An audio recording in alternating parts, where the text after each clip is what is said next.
Hey, movie lovers. You can enjoy Real Nerds Podcast in many ways. You can go to our website, realnerdspodcast.com. There you'll find articles and the podcast. You can go to our YouTube channel, and you will see the Real Nerds Pod Show. We're also on Blue Sky. Hey, did you know Facebook is still a thing for people? Yep, we're on there too. We are also on Threads. There are many ways to interact with us. All our film adventures are posted on Instagram. If you have a social media account, you can find the Real Nerds Podcast. Camera, action! Well, a real nerd knows who shot, and a real nerd can follow the plot, and a real nerd can... Don't talk film! I'm sorry. Take it outside. Well, a real nerd knows who shot, and a real nerd can follow the plot, and a real nerd will give it all they got. Lights, camera, action!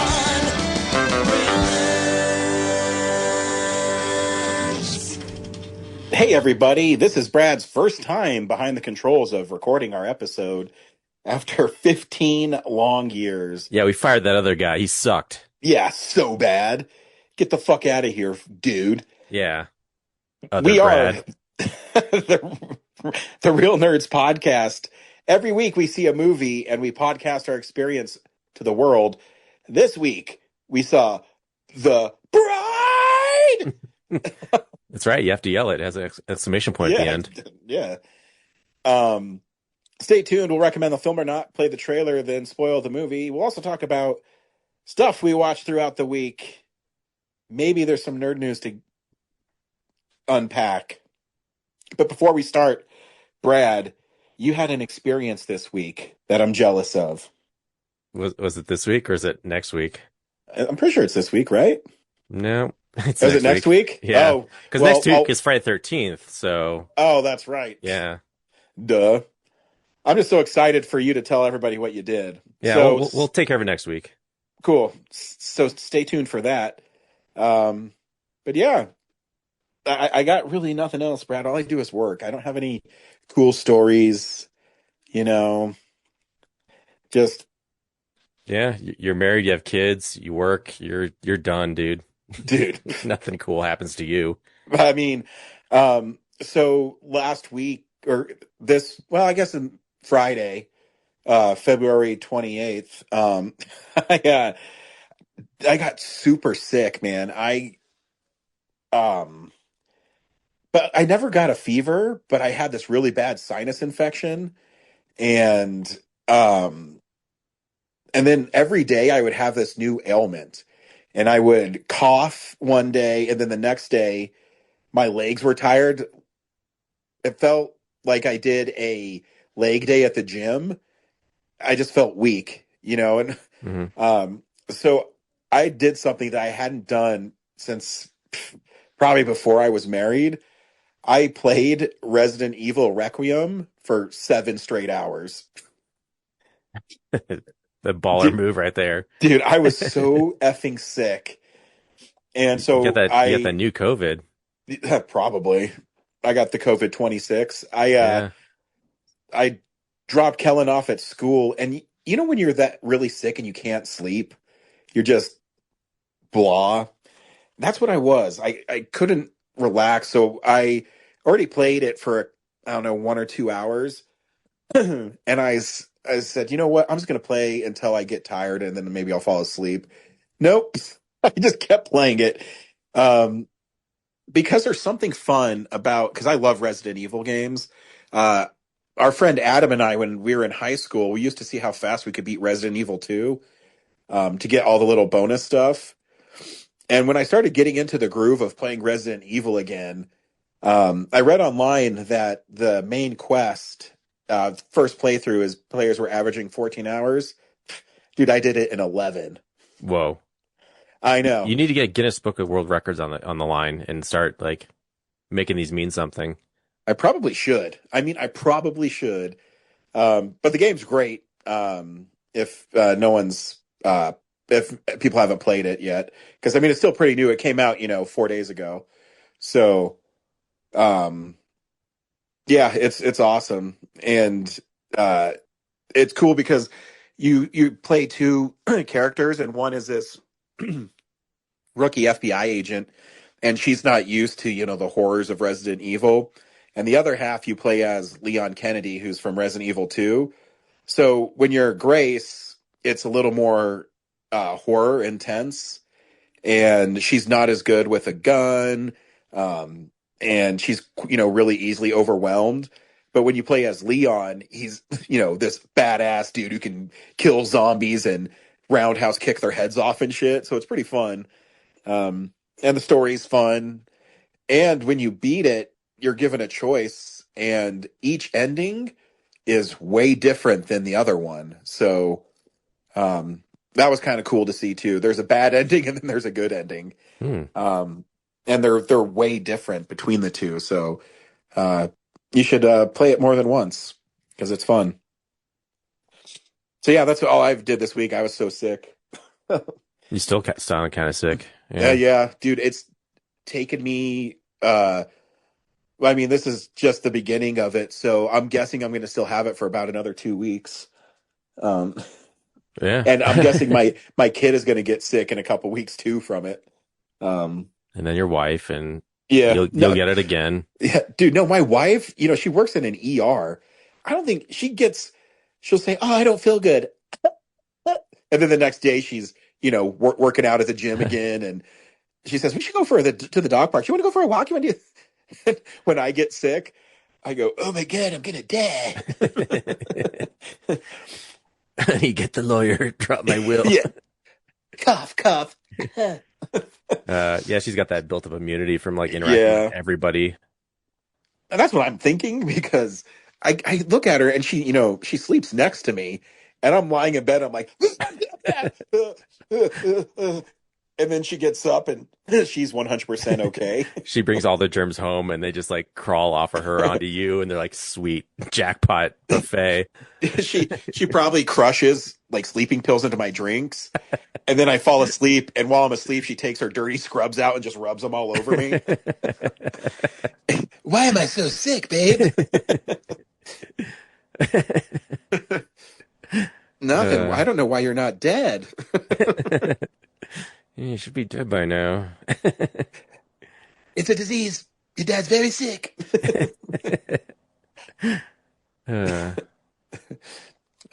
Maybe my favorite Randy moment ever in South Park is when he has alcoholism and he's in a wheelchair. Oh, man. I'm sorry, Stan. Your dad, he's very sick. Just quit drinking, Dad.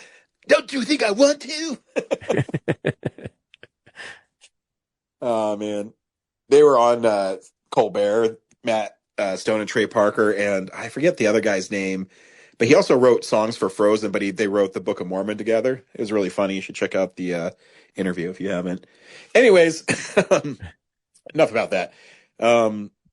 This week we saw The Bride. Brad, do you recommend Maggie Gyllenhaal's The Bride? Yeah, I don't know. It's definitely a well-made movie and everyone's committed, but I don't know if the result is that interesting to me. Yeah, it's kind of not weird enough and also too odd in places. I really can't go into detail without spoiling more. So yeah, I'm kind of just in the middle on it. You and I are in the same boat on this movie. I think it is a well-made film. I think movies like this should be made because they're unique enough. But I don't know if it stuck the landing.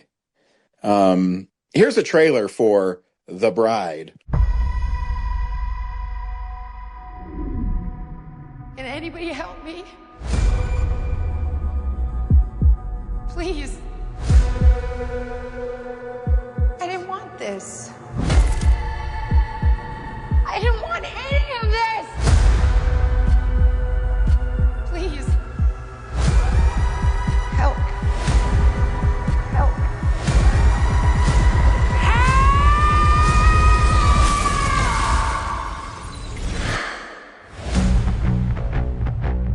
What happened? You had an accident. An accident, huh? We dug you up, and we brought you back to life. Get on stage, and I call her by her first name. What do you want with a dead girl? I'm the same. Born from the dead. I am a monster. Yeah, so am I.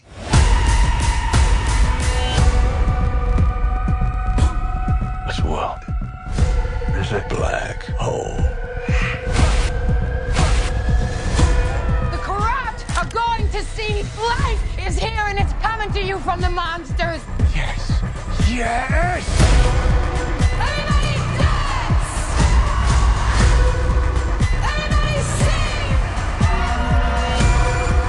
Everybody move! Please don't hurt me, please. I'm sorry. What are you sorry for? Did you do something wrong? Something you thought you might get away with?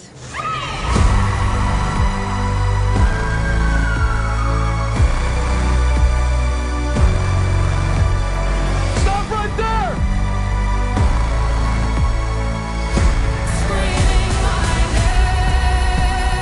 The dead have got something to say. And I'm saying it.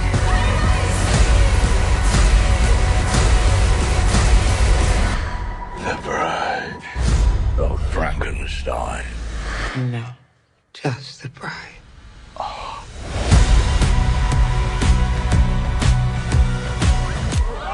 Scared? So The Bride is literally a very loose adaptation of The Bride of Frankenstein. In the original Bride of Frankenstein, it opens with Mary Shelley telling her friends this story about, Frankenstein's monster and how it was going to continue. In this one, Jessie Buckley, who, by the way, is incredible in this film, she plays a woman who, at the beginning, is in deep with the mobsters, see? And she's, is she, I can't remember, is she drugged at the beginning?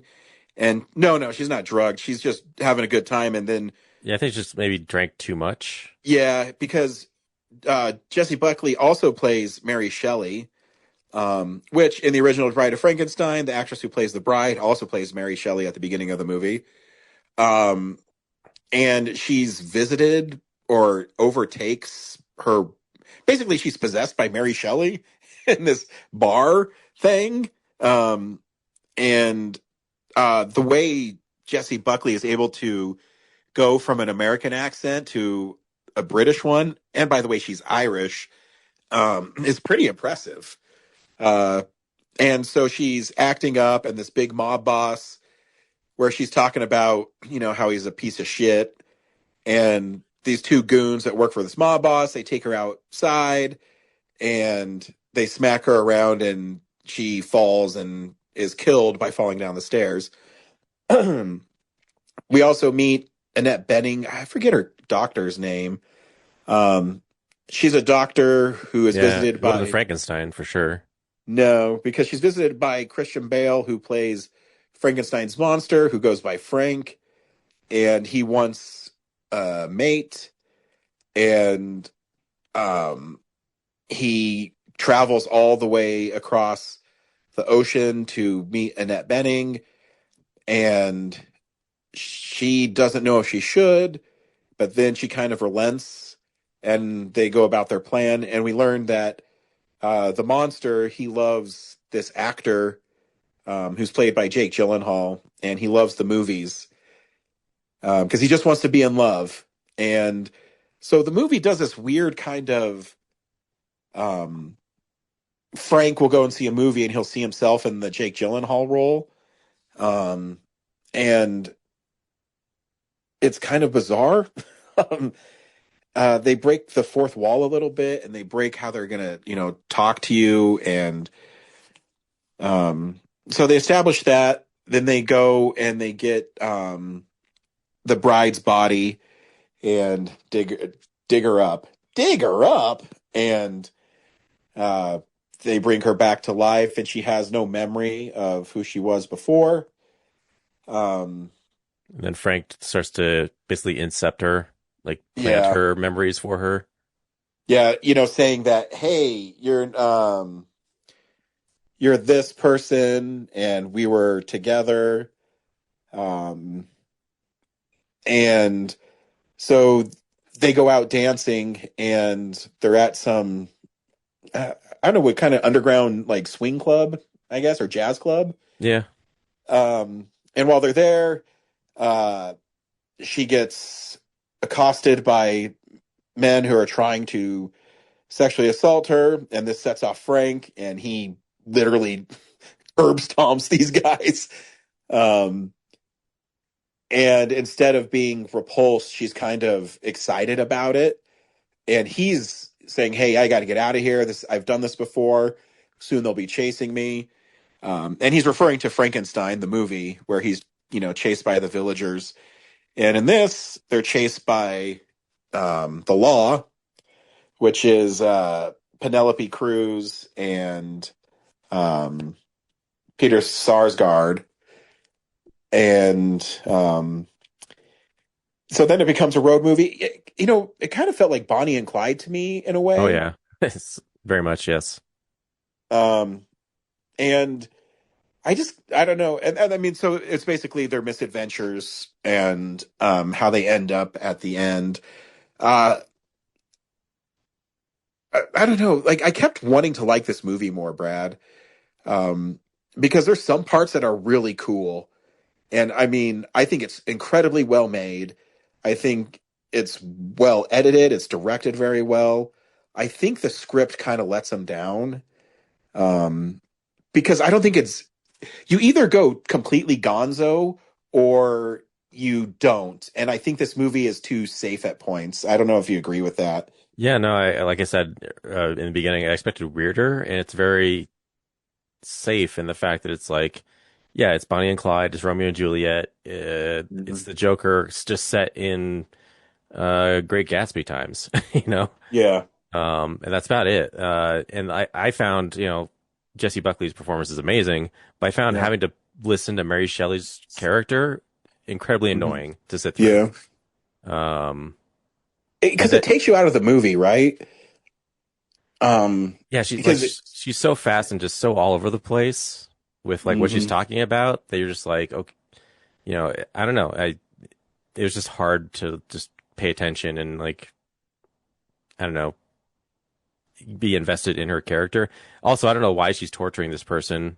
Like I couldn't figure out like what point she was trying to make by possessing this mob girl. And then too, like later on, there's all these like so like in your face, heavy handed references to like the Me Too movement. That are like, the do it, where, but don't verbatim say like all the cliche stuff from the news. Yeah, the scene where they're saying how the bride has inspired all these women to stand up. It's just, it's not that I don't appreciate stuff like that. I do, but it just felt shoehorned in where it didn't feel like a natural progression of the film. I do think like Peter Sarsgaard, I thought was really great. In the moment where he realizes Ida is still alive, I guess in a way. Yeah, but there's very little setup for his character, like for that storylines. I expected more from that storyline. But you just find out like, oh yeah, they hooked up once. Like, okay, like but he has that great moment where he realizes she's alive when they're in Niagara Falls. And he tells Penelope Cruz that he says, "I can't do this anymore. I've done bad things," or whatever it is. And that you're a better detective than me, which they're doing the thing where they're dismissing what the females are doing and they only listen to the men. Because they had that one scene which was interesting where they killed the inspector on the train and the old sheriff guy who wanted nothing to do with, Penelope Cruz's character.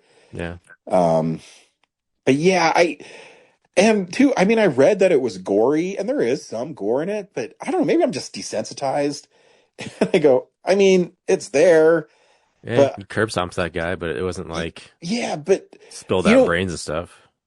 I want movies, if they're gonna go for it, then just go for it. I don't know why. Maybe because it's a $90 million studio film, is why they didn't push harder. I don't know. Like, my wife loved the movie, and so did my cousin's wife. So it has an audience, but I wanted it to be pushed a little harder. And I do know some of our friends on Letterboxd like really liked it too. Hmm. Um, Yeah.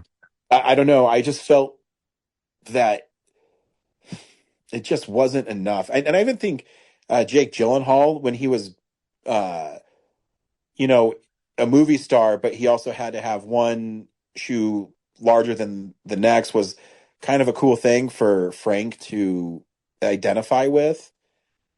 But when they kept putting him and the bride in the movies, it just felt like they were doing it to be weird for weird's sake and not really have a connecting tissue to it all. Um, it was just a little much on some of it.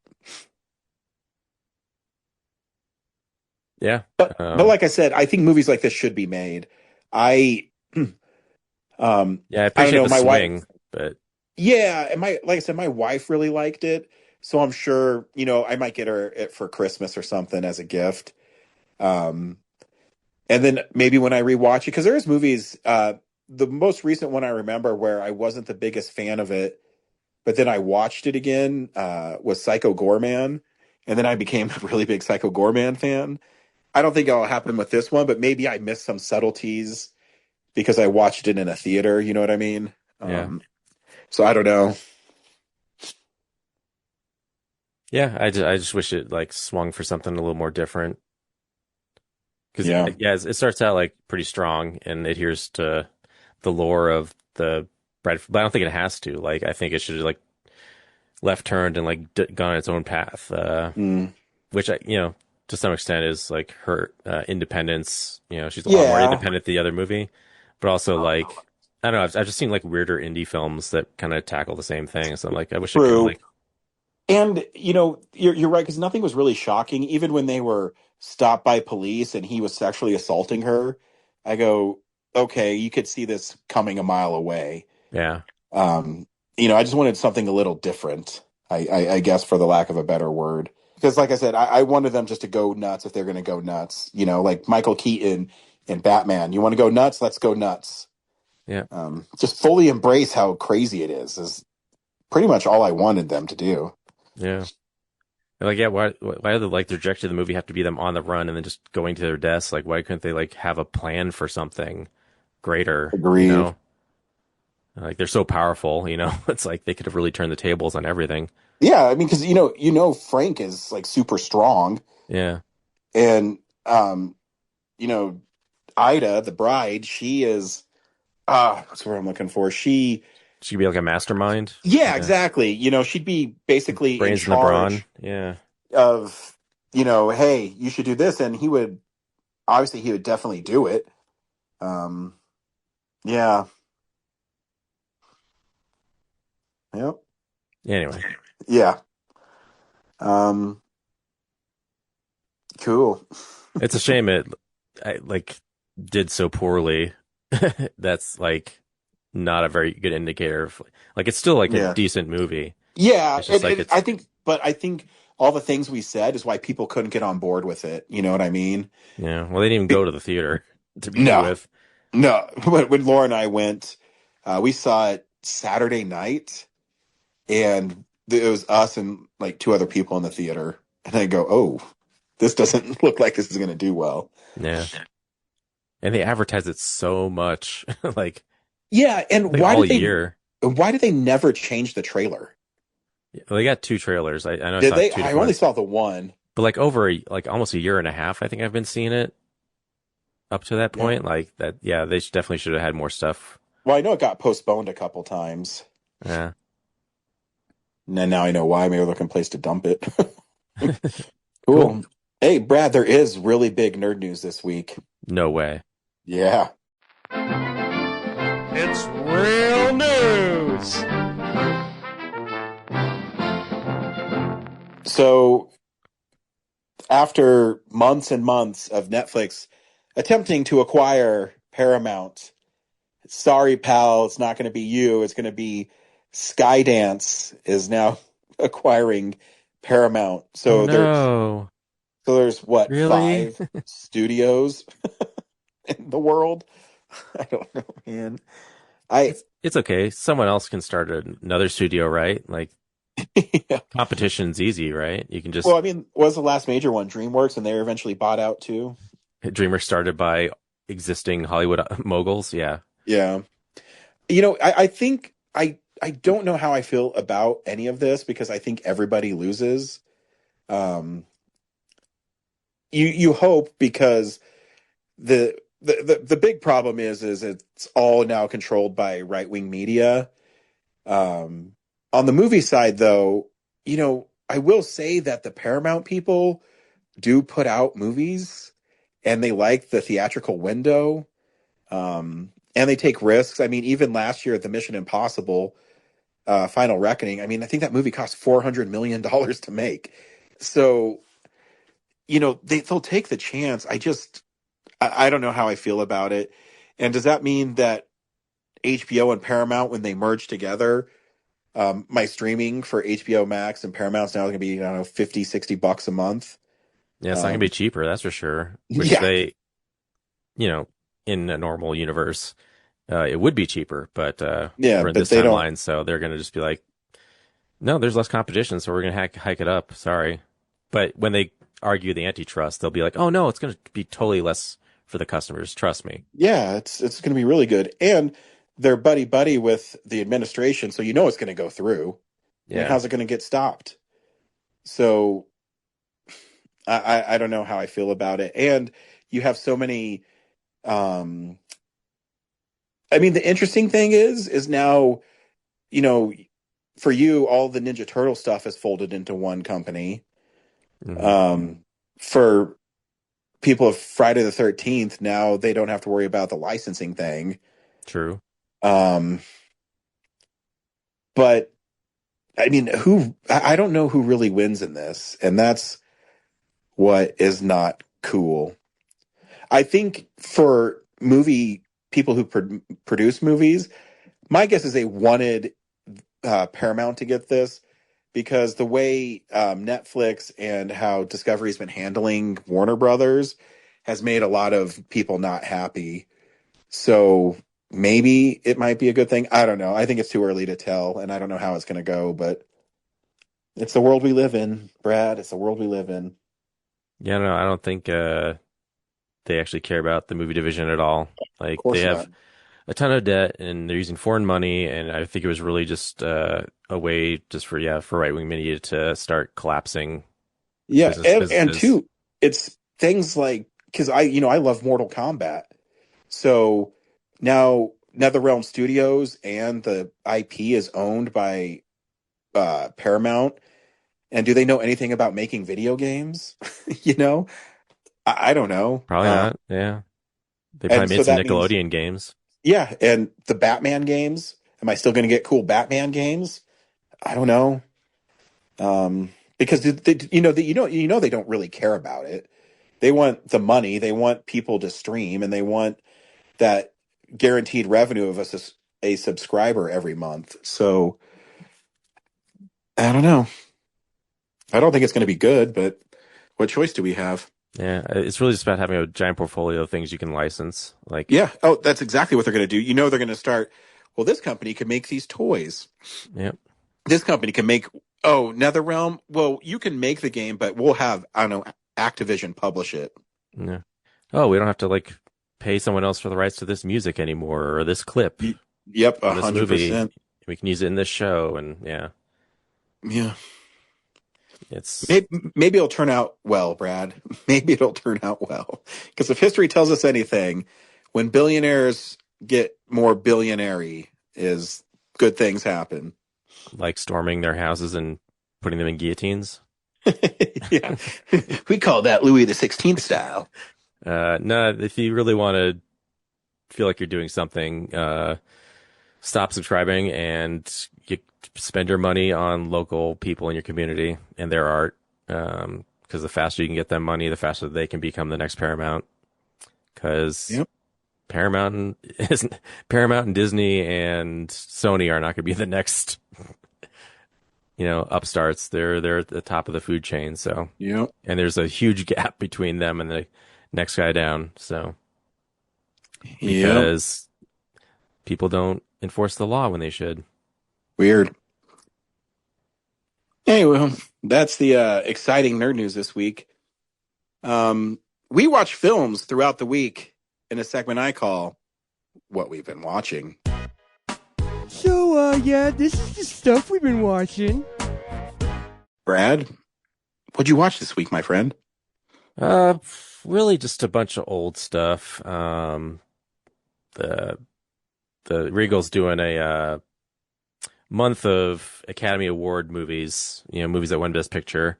Yeah. So I really just got to see La La Land again. RRR is always amazing in the theater. Pulp Fiction. Seen a bunch of Mad Max Fury Road. Also, I saw a lot of good ones. Yeah. And then I like the last, the other one I saw, which I hadn't seen since like the 2000s, was Life is Beautiful, which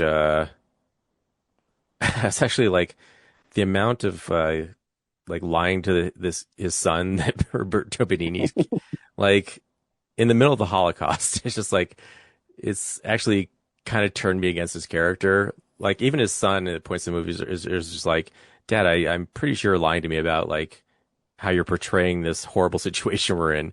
And he just doubles down so much that you're just like, when he does get shot at the end, you're just like, yeah, kind of like a fucking dick. Like, he deserved it.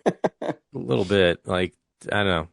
He didn't deserve it, but he just drags out this lie so much. You're just like, come on, man. Like, your kid would be better off just facing the reality of what he's enduring. Yeah, I always had this idea, and I've never done it, is I was going to watch every single Best Picture film in a row. Yeah, I think we were floating that as like a replacement for the Film Explosions. Yeah. I've never really sat down and have seen if it's easily accessible to watch all those movies. Yeah, I think the first 30 years is going to be tough. Yeah, probably. Because what's the first one? 27 with Wings. So that's playing at the end of the month. So if you want to go see it in the theater, on like the 20th or something, you can see the first Best Picture winner. Yeah, I'm guessing because it's its 100th anniversary. Wow. Yeah, so that's really all I watched. All that old stuff. Yeah, I only watched 2 things. Well, no, I guess 3. A couple of old things. Zach wants me to go back on his podcast, the Ballyhoo Review, and talk about Cary Grant. So I started watching his first films again, and they're all right. He's definitely trying to find his footing. I think by his third movie, though, which is crazy, he kind of hones in on the personality that he's going to carry with him throughout his career. I also watched Soap Dish, which is, I think it's 1990, 91. So it's a really kind of early Robert Downey Jr. film. But when I say early, not really, because he's been in movies since he was a kid. But in it, he plays a producer on a soap opera that has Sally Field and Elizabeth Shue, and Whoopi Goldberg's in it. It's just really, an all-star cast of a who's who in the 80s.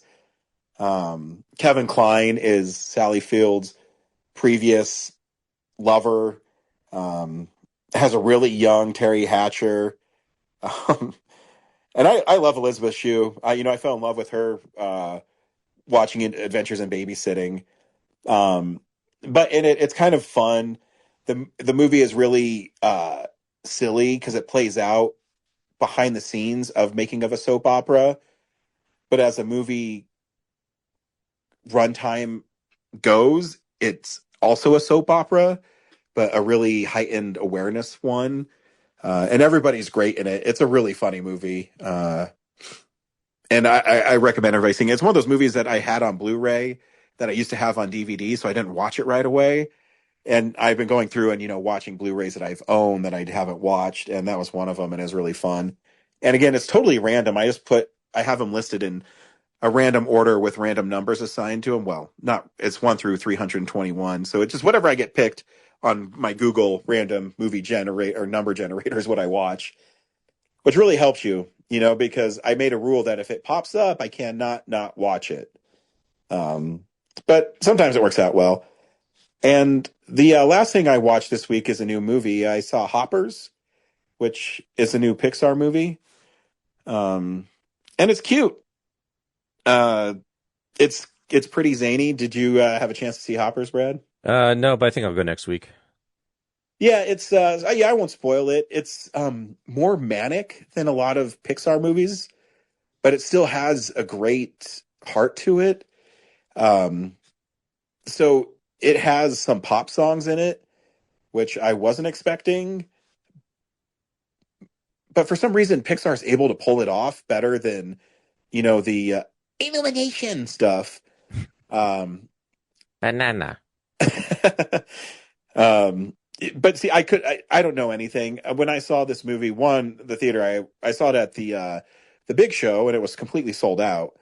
And they had the trailer for the new Minions movie, and all the kids thought it was so funny. And so, I guess the kids like it, and that's all that matters.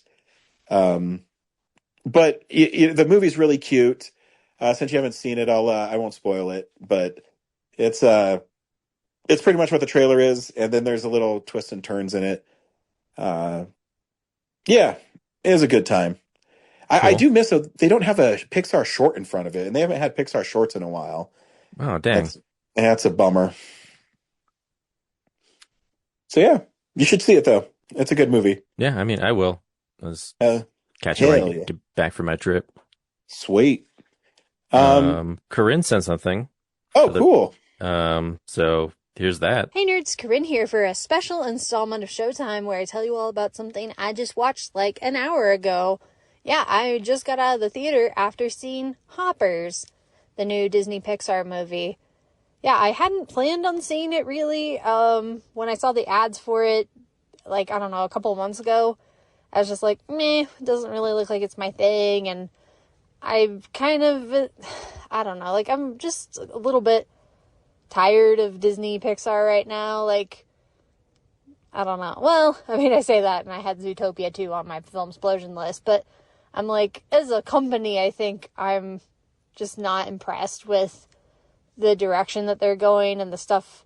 Okay, some of the stuff they've been putting out lately. Some of it has been good, but some of it has been kind of lackluster, and just the way that Disney is treating Pixar is frustrating. But anyway, yeah, so when I first saw the advertising, I was like, I don't know about this. But then, the movie came out this weekend, and there was good word of mouth about it, and I was like, okay, I don't know. And then I heard, like, yeah, the second act is, like, batshit crazy, and I'm like, okay, I have to see what this is about. Yeah, and so I was meeting a friend for dinner, and she and her husband were like, hey, let's go do something after this. And I was like, well, we could go to the movies, and they were kind of like, well, should we see this, should we see that? And I was like, hey, what about the new the new Hoppers? And they hadn't seen or heard anything about it whatsoever, so they basically went into it blind. Like, I tried to give them some kind of, like, a synopsis that I had seen in the trailers, and they were just like, okay, I don't know, we'll just go in on blind faith, I guess. But I was like, okay, I'm gonna mildly interested to see what happens. And we actually went to the Harkins in Arvada. Shout out to them, because I'm so over Regal right now, because fuck them. And especially the one at the Mills. Yeah, fuck the Regal at the Mills, because I told my friends, I was like, yeah, that place is kind of ratchet. So if we're going to go to any of the theaters around here, let's go to the Harkins, because A, it was less out of the way for them, and B, I felt like it would be a little bit cheaper and a better theater experience, and it mostly was. We were in a very, very small theater, and there were a bunch of other people there, so by the time we got our tickets, all of the rows were taken except for the very front row, and we all, it was like the last 3 seats together were in the very front of the theater. So we were like, okay, I guess we'll have to take those. So we get in there, and I'm just like, oh shit, we were literally looking right up at the screen.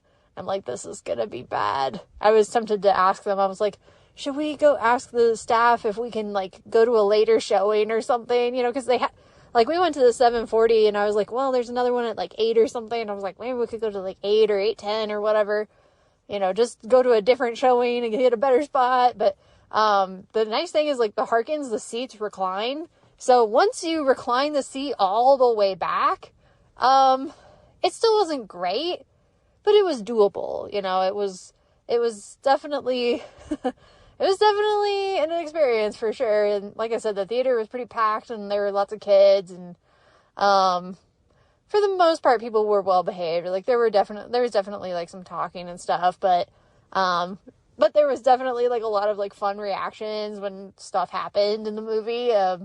So as for like the film itself, it was okay. So like, it started out kind of slow, and then it picked up, I guess. Okay, I'm going to be kind of getting into spoilers.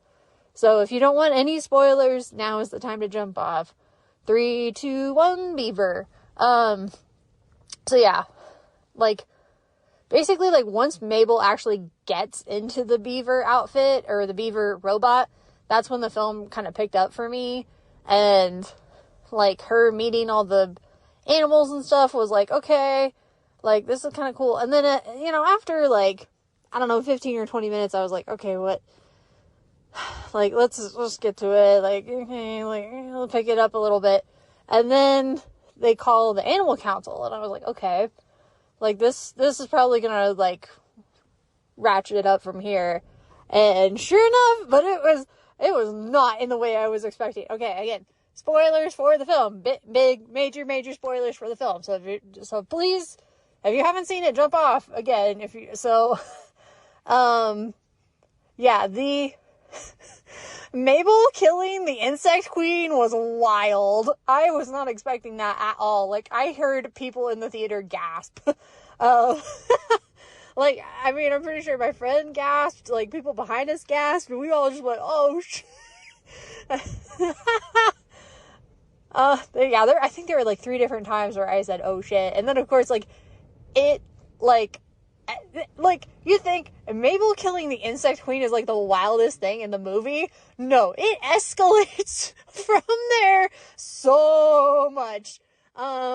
Yeah, it was just, yeah, completely wild. I completely understand why, other people said, like, yeah, the second half is wild. Like, it's just batshit crazy. I'm like, again, Mabel killing the insect queen was the least crazy thing that happened in the second half of the movie. Yeah, the shark, the birds, picking the shark up out of the ocean and carrying it to attack Jerry. I was like, what is happening? Yeah, the physics in this movie don't make any sense, but you just roll with it, I guess. I mean, the whole premise is about, like, humans, you know, putting their consciousness into animal avatars, so, but, yeah, so, yeah, the shark was wild. The insect king, successor, Titus, becoming a human Hopper, and Jerry's body was also wild, and just, yeah, oh my gosh, that was, yeah, it was, like, literally insane. I don't know, like, somebody like, going into the movie, I heard somebody compare it to the Wild Robot, and I was like, it is weird, because they both involve, like, a robotic individual learning how to communicate with animals, learning, like, their way of life and their system and social structure and all the, like, pond rules and all the, like, social rules that they have with each other, and seeing all these species come together for the common good, and there's, like, an environmental message, and also, like, humans, and specifically humans with technology, ultimately end up being the bad guys. So, yeah, but it's kind of weird how I would almost say the Wild Robot feels more like a Disney movie, like a conventional Disney movie. It's like, it's very, sentimental. It's very, like, conventional, I guess, in a way. Like, it's more conventional, at least, than I think Hopper's is. Like, Hopper's feels like DreamWorks bonkerness. Like, I didn't see Over the Hedge all the way through, but it feels like the clips of Over the Hedge I've seen, where it's just wild. It doesn't feel like a movie Disney makes anymore. And I'm not sure that they ever did, you know what I mean? Like, the fact that admittedly they don't ever say murder, but the fact that there is technically murder in the movie, and there is murder, like, it's about animals wanting to murder humans, and humans, like, hurting animals and stuff. I don't know. Yeah, I just keep saying it's wild, but it is. I kinda, like, I don't know, like, I didn't love it, but I enjoyed it. Does that make sense? Like, I would kind of put it on the level of, like, Cars, maybe, where it's not one of my favorites, but I see the merit in it, and it's kind of, like, it wasn't, I don't know. Yeah, it's not my favorite, but I don't mind it, and if it was on, like, cable or something, I'd probably watch it, but I wouldn't own it.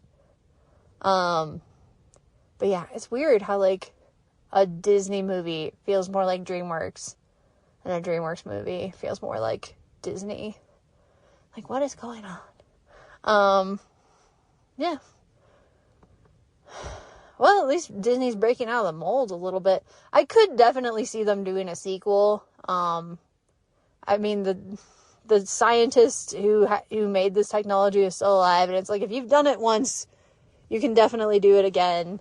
And there's probably more problems that need to be solved by communicating with the animals. So, I mean, I would be surprised if there was a sequel, but I'm not saying there will be. I'm just saying I wouldn't be surprised if there was.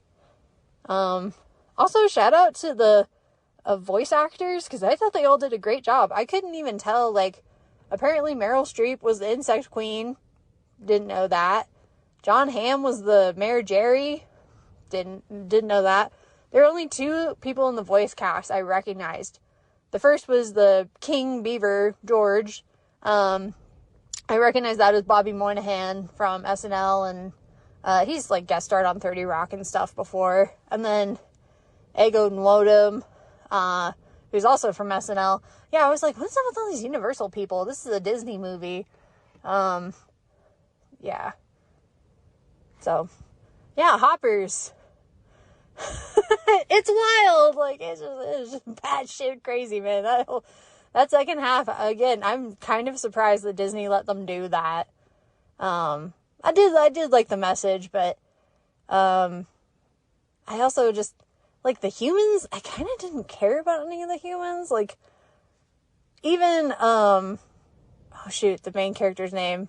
I hate myself, I forgot it because they say her name constantly. But, she felt more like an animal. Like, she seemed more at home as an animal, and I guess that's kind of the point, you know, like, the whole first scene where she's in the school as a kid. She seems more animalistic, where she's, like, biting and kicking and stuff.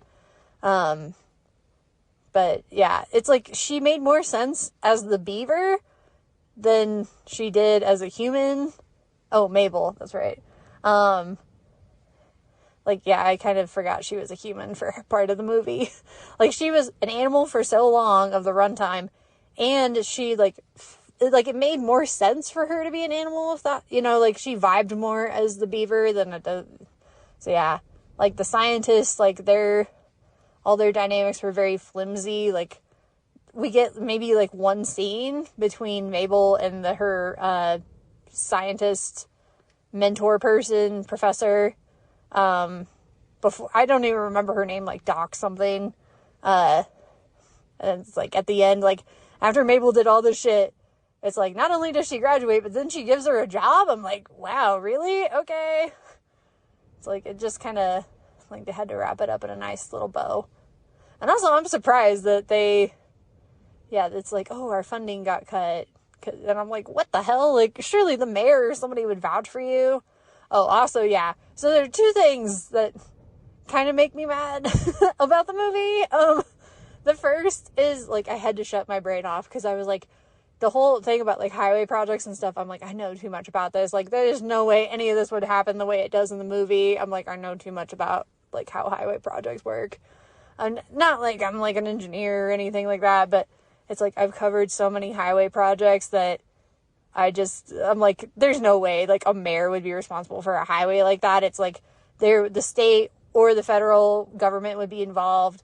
There would be ass loads of environmental assessments and stuff beforehand. Like, you can't just, oh my gosh, yeah. And the fact that like Mabel is the only person who cares about the Glade, I'm like, there's no way on earth. Like, everywhere you try to develop something, people get into a giant, like, they're just so, not in my backyard and save the wetlands and all this kind of stuff, which I understand. I'm not saying that's wrong.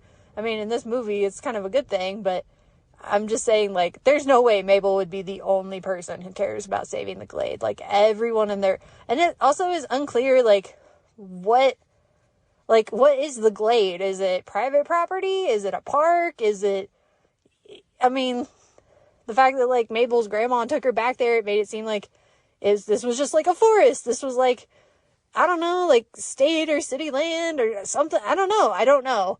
It didn't seem like it was, like, private property. So, I don't know. I guess eminent domain or something. But it's just weird. So, yeah, I was like, I have to shut my brain off because I'm like, there's no way a mayor would be ever be doing this. And it's like, you can't campaign at an official event like that. But shut up. Okay.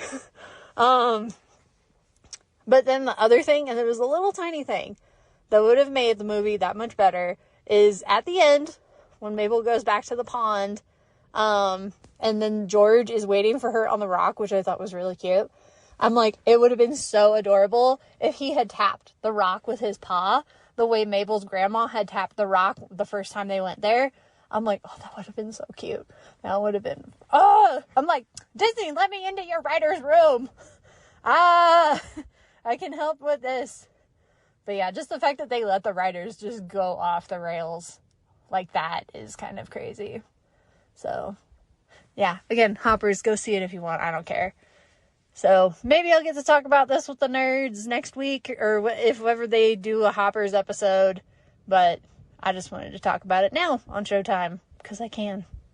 So thanks, nerds, and I'll talk to you guys next time about something. Bye. Thanks, Corinne. And she said something interesting in that review where she said she saw the trailer and she didn't know if she'd be interested. I actually think that Pixar does not do the best trailers. I kind of agree with that. Because they don't. I mean, I get that they're trying to do a mass appeal for the trailer, and a lot of them just don't connect to me. But every time I see the movie, I go, this movie's really effing good. Yeah, what was I thinking? Yeah, in fact, recently on Amazon, I just happened to, obviously because my buying history, they recommend stuff to me, and I bought Onward, Lightyear, Soul, and Turning Red on 4K, and all four of those movies cost me $41. $10 a movie, not bad. Yeah, because I don't know if they're just trying to get rid of them because they didn't sell very well. And I mean, obviously, but I didn't feel like I had to, rush out and see them. I mean, I've seen all those movies, but rewatching them, they're great. And yeah, and Hoppers, I feel, is the same way. And that she went to Harkins. I always sing the praise of Harkins in Arvada. The theater's always clean. Their seats are really comfortable. Their concession stand, I think, actually has some of the best prices. You can buy a cup there. I think it's $7.99, and you bring it back, and a refill is $3. And yeah, I like the Harkins Theater. But yeah, people should see Hoppers. It's a fun movie. Hey, Brad, guess what we're doing next week? Oh, should I prepare myself? Fucking A, dude. We're going back in time. We are going all the way back to 1991 because Suburban Commando? No, sorry, bro. Oh. Something better. Back in theaters for 1 week is Teenage Mutant Ninja Turtles 2: The Secret of the Ooze. Cowabunga! Which will be our movie of the week. Sweet. And I'm really effing excited. Hell yeah. I'm going to go every day of the week. Fuck yeah, mate. Fuck yeah. So yeah, stay tuned for that. That's fun for a retro movie that's in the theaters. And until next week, cowabunga, dudes. Well, a real nerd knows who shot a real nerd can follow the plot and a real nerd will give it all the guts. Lights, camera, action. Real nerds.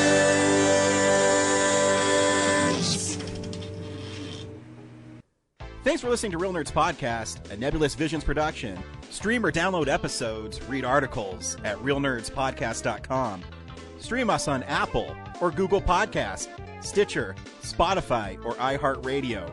Follow us on Facebook, Real Nerds Podcast. Twitter and Instagram, @RealNerds. Watch us on YouTube, Real Nerds Podcast. Email us at realnerds@gmail.com. Call us at 720-6nerds5. Thank you to Sparks Mandrill, Mike at Plan 9 Studios, and Bolognium for all of our groovy theme songs. And that's how you fucking do it.